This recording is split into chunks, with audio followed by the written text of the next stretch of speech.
Welcome back, everybody. What is happening? Okay, so the College Board, a not for profit or nonprofit, however you say it, organization that handles the SAT testing for college admission, has come up with a new grading system of sort to help students get into college. It is called the adversity scoring. They're calling it something different. They're calling it the environmental contest. Dashboard or something like that, or whatever the hell it is. It's actually an adversity scoring where there's like 15 different factors that are taken into place, and you get points based on these factors, such as poverty and crime rate of the neighborhood you're from, and single or double parent home, or the school that you went to, and stuff like that. Your social and economic situation, and all that is taken into account. The student won't be able to see this, but the admissions office will, and that'll help determine if the student can get into some of these top-notch colleges. Now, they already tried this in about 50 different colleges, and they're planning on trying it in 150 by the fall, and then eventually all across the country.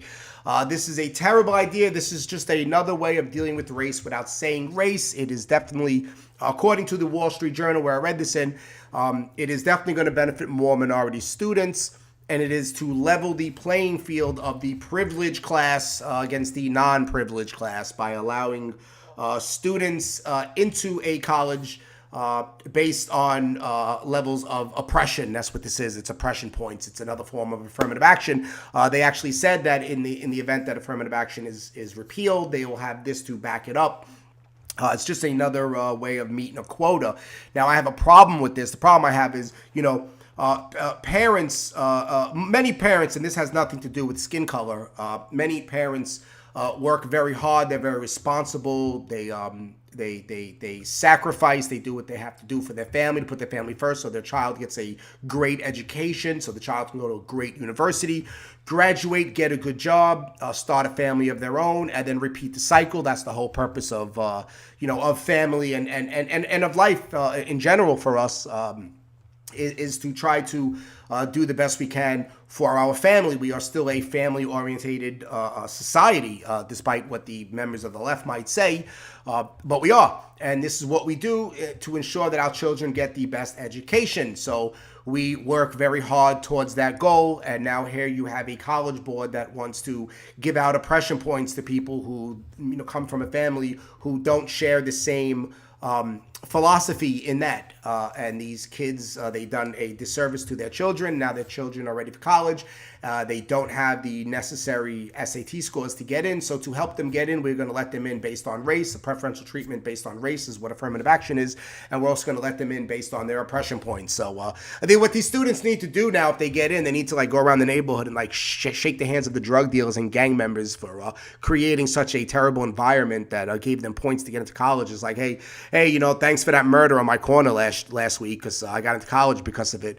That's really what you're doing. You're giving an incentive for people to not get their act together. So mom has a terrible, a bad judgment call in men. She dates the wrong type of men. She gets pregnant. She has one or multiple kids from one or multiple men. He's not around. The kid or kids are raised in a not so nice neighborhood. They end up on all kinds of public assistance, public housing. They get food stamps. They get free child care. In some cases, they get vouchers for clothing and furniture. They get financial aid for colleges. They get everything that's needed. And now we have to go one step further to make sure they get into the college of their choice as well, all because they have oppression points to level out the playing field of privilege versus non-privilege. This is a terrible idea, because you really do take away the incentive for people to do good with the hopes of getting their kid into a good university. That's the whole point. Now the parents who do very well and are hoping to get their kid into a good university might not be able to get their kid in because some kid from a lesser background, comes from a parent that did him a disservice, will get in and take that seat in place of their kid, and when they made all the necessary sacrifices to get their kid into a good university. This is just a bad policy. there's nothing wrong with not getting into these top-notch colleges. You can go to a lesser college. You can go to a college that's more on your speed, a college that will accept you based on your SAT, and then you can work your way in to the good colleges by doing a semester or two, or by doing 2 years, earning an associate degree or something, and maintaining a really good GPA, and then you can attempt to get into Harvard and Princeton and Yale and stuff like that, where you'll have more credentials, where you'll be earning a seat and not taking a seat away from another student whose parents has done him a good service through the years by being responsible and putting family first and making the necessary sacrifices so their kids get everything.